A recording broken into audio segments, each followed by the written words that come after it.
యూజువల్‌గా కంటే ఈరోజు ఎండ చాలా ఎక్కువగా ఉంది. వంట చేయటం లేట్ అయిపోయింది. రండి మరి. నిన్న మన ఇండియన్ షాప్స్‌లో మంచి లేతగా ఉండే సొరకాయ ఒకటి దొరికింది. యాక్చువల్‌గా మన ఇండియన్స్ ఇక్కడ చాలా మందున్నారండి. అందుకని చెప్పేసి దోసకాయలు, సొరకాయలు బాగానే దొరుకుతా ఉంటాయి మంచిగా. చూసారా ఎంత లేతగా ఉంది. నిన్న దీన్నే అస్సలు సొరకాయ గారెలు చేసేద్దాం అనుకున్నా. బట్ ఈ రోజు వరకు ఉంచాను. ఈరోజు వచ్చేసి పొటాటో గ్రేవీ ఒకవైపు రెడీ చేస్తా ఉన్నాను.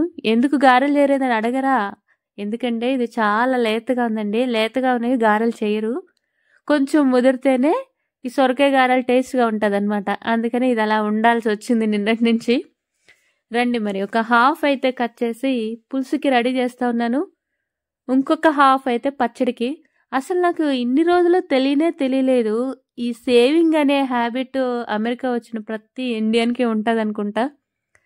నాకు తెలిసింది ఏంటంటే మా ఫ్రెండ్స్ సర్కిల్‌లో చెప్పారనమాట నిన్న వాకింగ్‌కి వెళ్ళేటప్పుడు. సొరకాయని ఈ తోలు కూడా పచ్చడి చేస్తారని చెప్పేసి. అరరా అనుకున్నాను ఇన్ని రోజులు తెలియలేదే అని.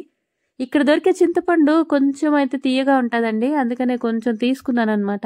మనకి ఆల్రెడీ మన డీమార్ట్ నుంచి ఇండియాలో ఆర్డర్ సెండ్ చేశారు. వచ్చేస్తుంది పార్సల్ రేపో ఎల్లుండో.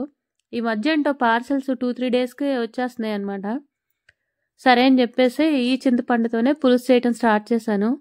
యాక్చువల్గా ఇంట్లో తక్కువ మంది ఉన్నారనుకోండి, చిన్న చిన్న ముక్కలు కోసేయండి సొరకాయ. చాలా టేస్ట్గా ఉంటుందన్నమాట. ఇంట్లో ఎక్కువ మంది ఉంటే ఏం చేస్తారంటే పెద్ద పెద్ద ముక్కలు కోసి ఎక్కువ పులుసు పెడతారు. అదే ఒక ఇద్దరు తినాలనుకోండి, ఇలా చిన్న ముక్కలు కోసి మొత్తం కూరలాగే చేసేయాలి. బట్ కొంచెం ధనియాల పొడి, జీలకర్ర పొడి వేసేస్తే చిక్కగా అవుతుంది అనమాట పులుసు.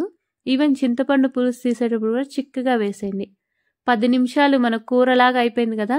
ఇంకొక చింతపండు రసం వేసి వదిలేసామంటే ఇంకొక 5 మినిట్స్కి ఇలా రెడీ అయిపోద్ది. చూసారా లేత సొరకాయ కాబట్టి ఇంత క్విక్గా అయిపోయింది. అంతే మన పులుసు పని అయిపోయింది. ఇటువైపు సొరకాయ తోలు ప్లస్ హాఫ్ ద సొరకాయ మనం మిక్సీ పట్టేసి పచ్చడి రెడీ చేసేస్తున్నాము. వెల్లుల్లిపాయలు మట్టికే వేసానండి, జీలకర్ర వెల్లుల్లిపాయలు, ఇంకేం వేయలేదు. తాలింపు వేసేసి సరిపోను ఉప్పు వేసేసి అంతే మన పచ్చడి కూడా రెడీ అయిపోయింది.